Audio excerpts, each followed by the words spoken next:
Hi, Primas. I'm Roxy, And I'm Giselle. and this is the For Las Primas podcast. Welcome back.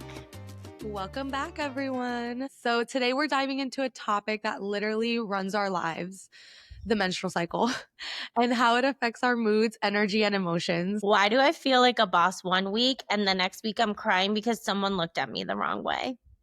It's not in your head, primas. We're breaking down all 4 phases of the cycle and how they can shift everything from your vibe to your motivation. So whether you're on your period right now or just trying to make sense of the monthly emotional roller coaster, this episode is for you. Let's dive in. I feel like this topic is so timely because I've been talking to you about my big spiral the month of July. There's been a lot of emotions. Saturn is in retrograde. And I just didn't think it would impact us as deeply as when Mercury goes into retrograde, but here we are. I know. What does it mean even when Mercury goes into retrograde? I feel like I don't fully understand what that means. Do you understand it? Yeah, so Mercury is the planet of communication, and when it goes into retrograde, it means it's spinning in a way that it looks like it's going backwards. And so all your communications basically like it affects that. So like the way you want to come across or the way other people come across or like sometimes even like literal communication, you may have bad IT problems or something like that.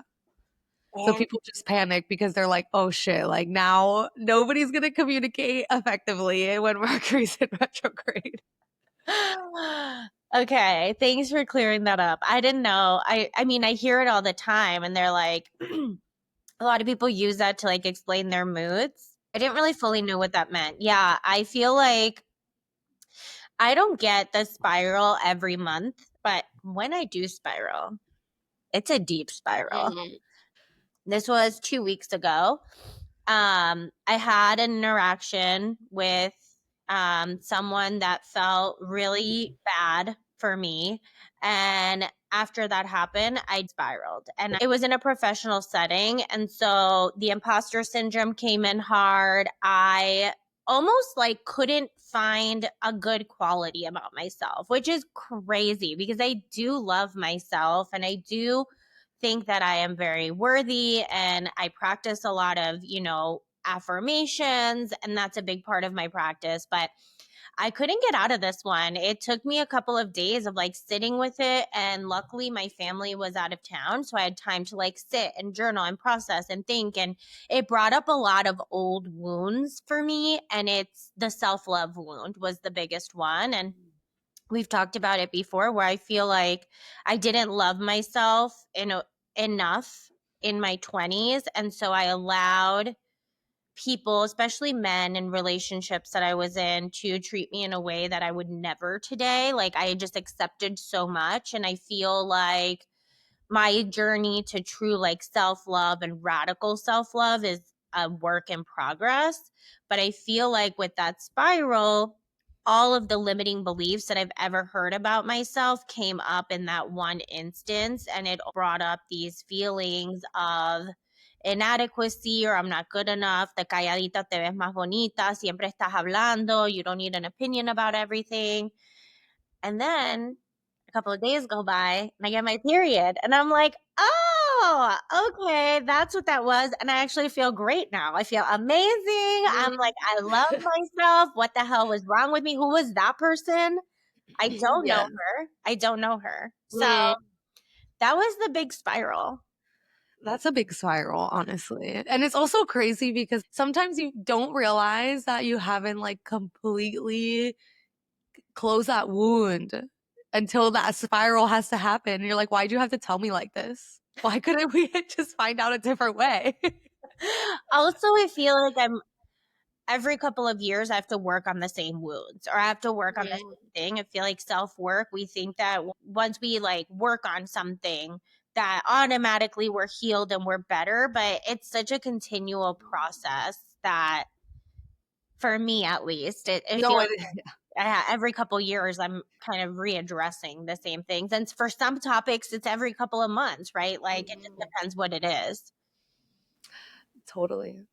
Giselle, as our medical expert on the pod, what happens? Why are we four different people? I feel like this is a conversation that's coming up more now, but Yeah. for women, it's taken me 35 years to come to realize that I have four different versions of myself in a month. 100%. It's funny because I've seen those videos and they're like a girl and a guy side by side working out, and the guy is working out just as hard every single day for 30 days, but then the woman, she changes in her energy level throughout the month. And it's like we are four different people. Usually the menstrual cycle starts with the bleeding. So the day of your bleeding is day one, and all your hormones. And when I talk about hormones, I'm specifically going to be talking about estrogen and progesterone. But What does those estrogen provide us with? Sorry, getting into all of my jumping the gun. estrogen is our primary female hormone, whereas like for men, it's testosterone. Estrogen is going to give us energy. It's going to help our brain function. Basically our main hormone that like impacts everything. Like it impacts our heart, it impacts our skin, it impacts our bones. Mood wise though, it's progesterone. That's the problem. You know, when people are on birth control Mhm. and they're like, this birth control is making me crazy, it's normally the amount of progesterone that's in the birth control that is making you crazy. So on day one of your period, your estrogen and your progesterone are at their lowest. Once you start bleeding, your hormones are down. That can contribute to low energy. You can be craving foods. You can be a little moody. You can be fatigued. This can provide a relief if your PMS was intense the week before, which is probably The what big happened to you in release. your spiral. The big release. No, like Yeah. literally the day I got my period, I was like, oh, I already feel better. Like Yes, because everything went down. I So self-care that you can do during your menses is take a nap, cozy rituals, journal, reflect, gentle stretching, yin yogas as opposed to like vinyasa flows. Like you Mhm. may want to do like more slower things. And then some foods that probably would make you feel good is like warm foods like soups, lentils, and some teas. Just this is the soft girl era that we have been trying to accomplish since we started the podcast. Yes, yes. So then after your menstrual phase comes your follicular phase. So this is when estrogen starts to go up. So you might feel like you're more motivated. You might feel like you're getting some energy. You might have some increased libido. Your mental clarity is coming back. You're like, yes, this is the boss bitch time.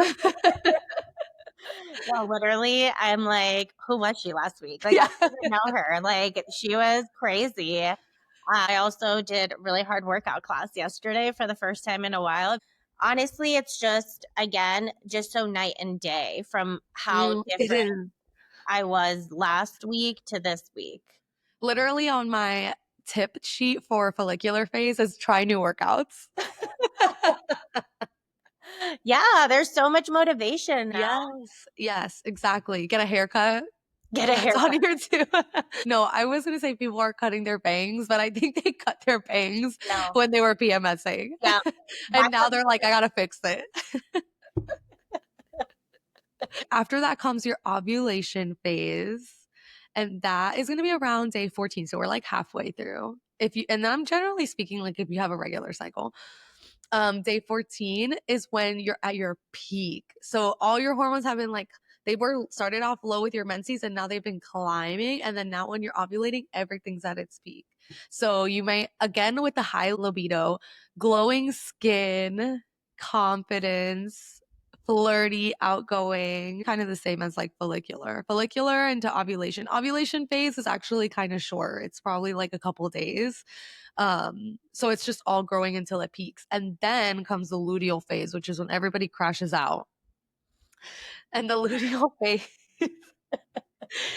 if there is no pregnancy, the luteal phase, everything is going to drop. You're going to plummet. And this is why people have like PMSing symptoms if you have them, like because all your hormones are at a high and then all of a sudden they just come crashing down.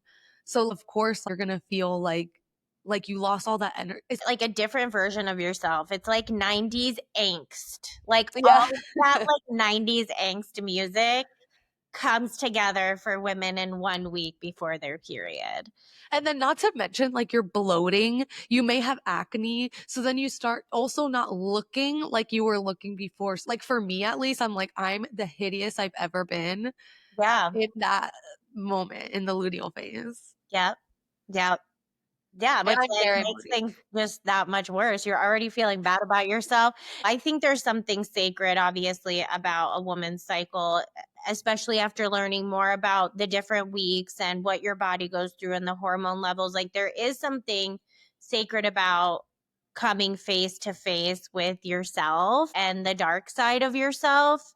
I feel like that's when my dark side comes out is my PMS. And again, it's not every single month. Maybe it's months where my hormone levels drop more than other months. I don't know. I'm not an expert, but I do think there is like this intuition within women where it's like, there's a reason you're spiraling. There's a reason you're feeling a certain type of way. You're instinctually being told something about whatever the situation is. Like in my case, it was stop worrying about what other people think about you and focus more about what you think about yourself. And I'm like projecting my own thoughts of what they thought about me, which is crazy to do. And then when I journaled about it and when I dug deeper, it was that wound of self love. And I went so long not knowing how to really love myself that I need to make sure that I continue to nurture that and like heal that girl in her 20s who didn't have that knowledge on how to nurture and how to support myself. I found it interesting this month, like as I was thinking about this, I was like, we have to bring it to the pod, first of all, because I know that others feel this way, but also what is it trying to tell us? Like, what is the message and how do we react to that message? For me, it was automatically journaling, something's wrong here, something's off. It's voice noting my best friends crying. I cried to you. I was like, I'm feeling not good. Something's going on. And it took my friends being a mirror of myself telling me the things that I needed to hear that I couldn't tell myself. Like, you are smart, you're amazing, you have all these great qualities. And yeah, and then a few days go by, I got my period, and I was like, oh, yeah, I remember who the fuck I am. Duh. Why was I even doubting any of that? Yeah, it's so crazy. Like how can our brain like turn against us like that? Seriously, though, it's such a mind fuck where it takes getting out of it to realize, like, oh, that was crazy talk. I was just hormonal, you know? Yeah, so when I was like looking into like the spiritual aspects related to the menstrual cycle, it does say during your luteal phase, it's like you're facing your shadows. It's when your inner critic speaks the loudest. Yeah, Very self critique. interesting. Self critique. In some cultures, menstruating women are viewed as oracles or spiritual portals with heightened wisdom. Okay. So, every Okay. woman? Yeah. As long as you're not in menopause, I guess. I know. And you know what's crazy too is like, the PMS part is not just spiritually, mentally, emotionally hard at times, but also physically. You can get such bad cramps leading up to your period. And then you have to show up to work and be happy and pretend like nothing ever happened. Like, there's no leave for, hey, I have a really bad period today. Like, oh, you can take your sick leave, which is unfair because men don't have freaking Mhm. periods. Yes. In Spain, they just started doing that, Really? giving girls menstrual leave. That's amazing. I know. Let's move to Spain. Let's just do it. Let's get out of here. It's like your body's pissed at you because you're not pregnant. Rude. It's so rude. Your uterus is like, ah, there's no baby in here. I also love thinking about the menstrual cycle in terms of the phases of the moon. Women are cyclical like the moon. And so, like, the menstrual phase is the new moon, which is all about darkness, stillness, inward reflection, time for letting go and receiving intuitive messages. The follicular phase is compared to the waxing moon phase, where energy starts to rise, and it's a time of rebirth where ideas spark, creativity flows. Then ovulation is the full moon. It's like peak brightness. You feel radiant, fertile.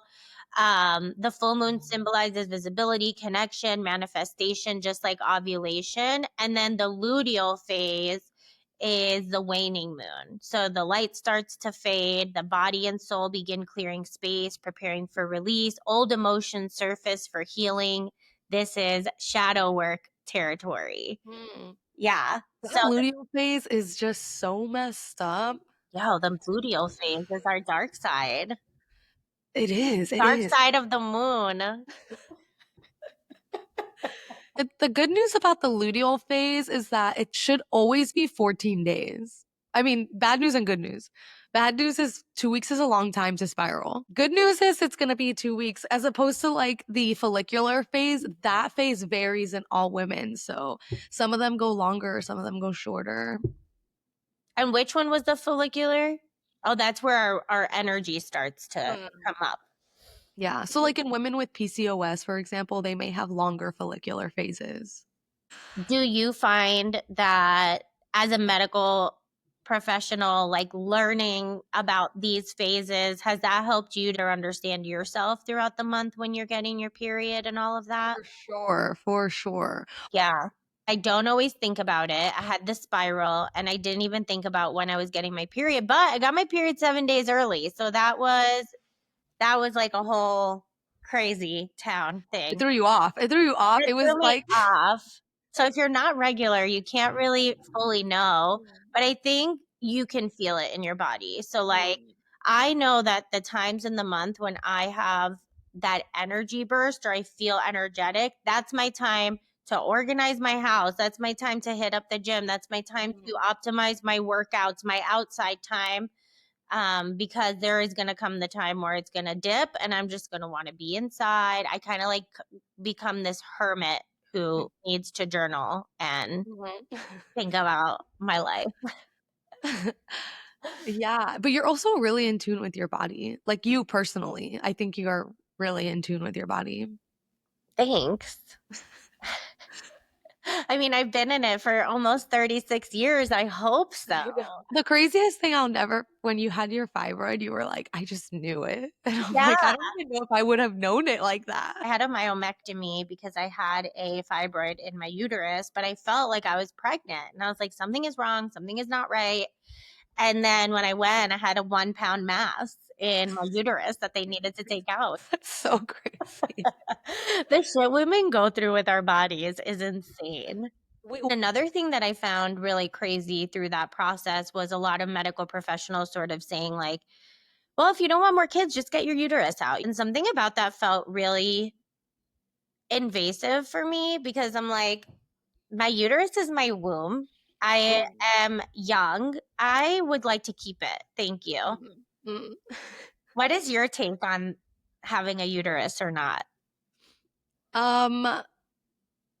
I feel kind of indifferent about it because I also feel like uteruses be causing problems. Yeah. And people be getting fibroids and they're very painful. And if you've already had all the kids you want to have, as long as you keep your ovaries, because if you remove your ovaries, you're freaking getting into menopause and that's going to be a whole problem. I understand the connection to your uterus, but I also have seen like so many problems that people have had, like polyps, fibroids, irregular bleeding. That's always a pain to deal with. So if you're having those problems, but in your case, it was one, you've never had it before. Like, let's just wait and see, you know? Like let's just chill. It's also like a surgery, you know? Yeah. It was a So full. it's not something that should be recommended, you know?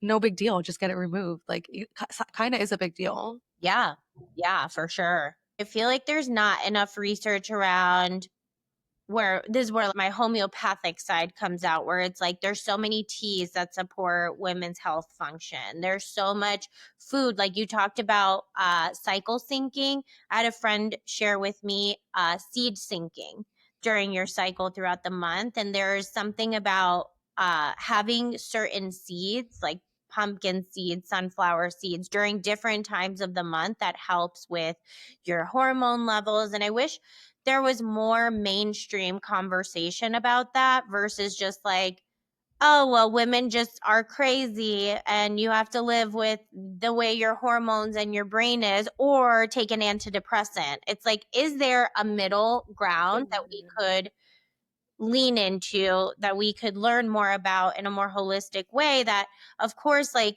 you will need medical intervention if something is going on, but can you relieve your symptoms in the meantime?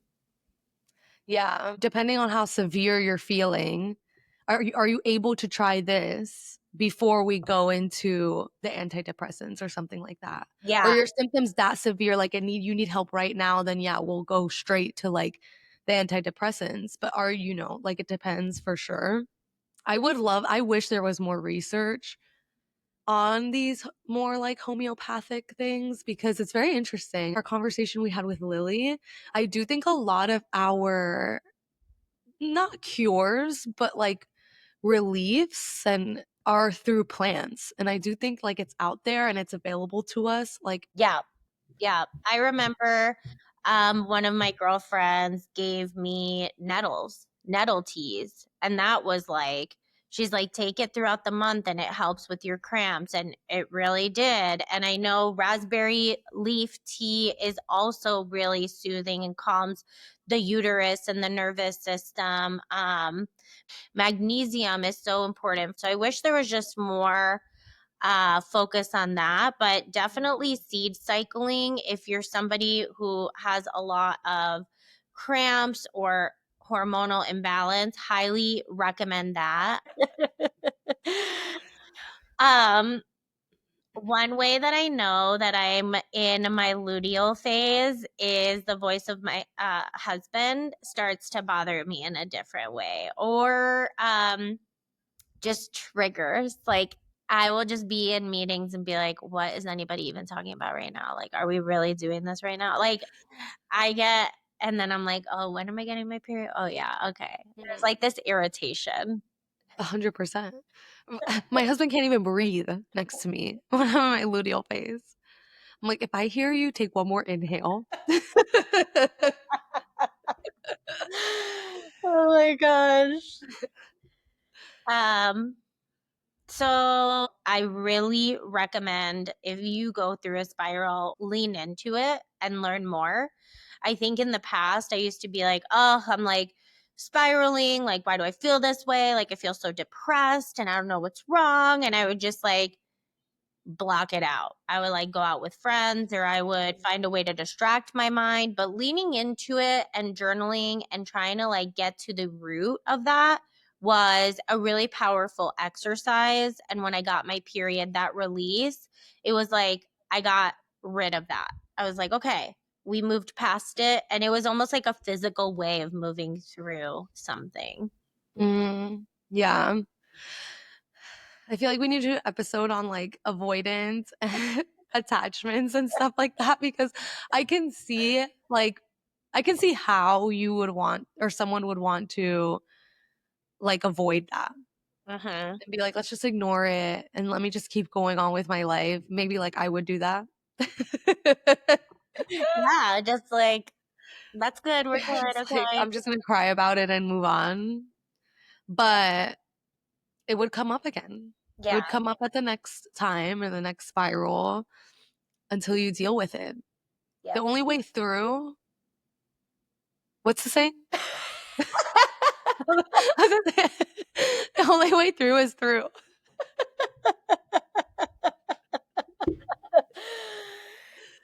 And on that note, should we move on to cafecito and cheese?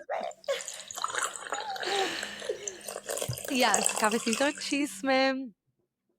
Do you have any chisme?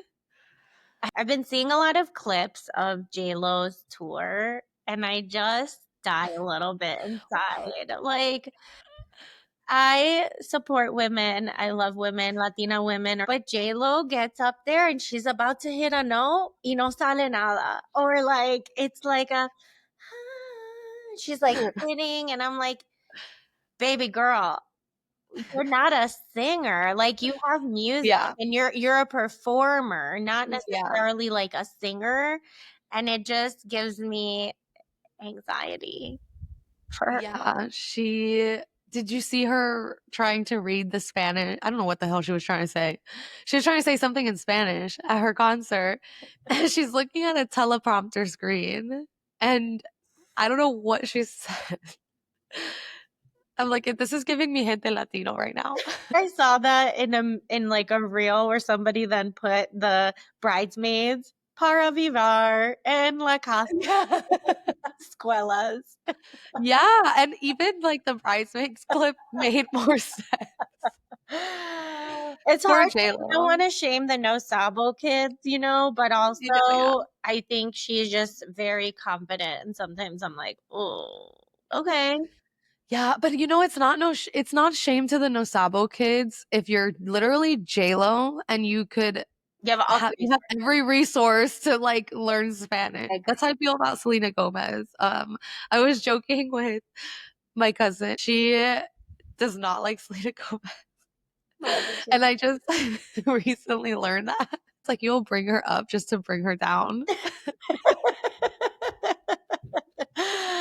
Oh my god. Funny because I kind of nothing Selena Gomez. I feel like I'm too like old for Selena. But she's just so like bland. Yeah.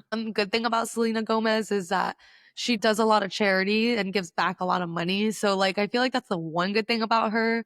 But otherwise it's like you can't really act. You can't really sing. Oh man.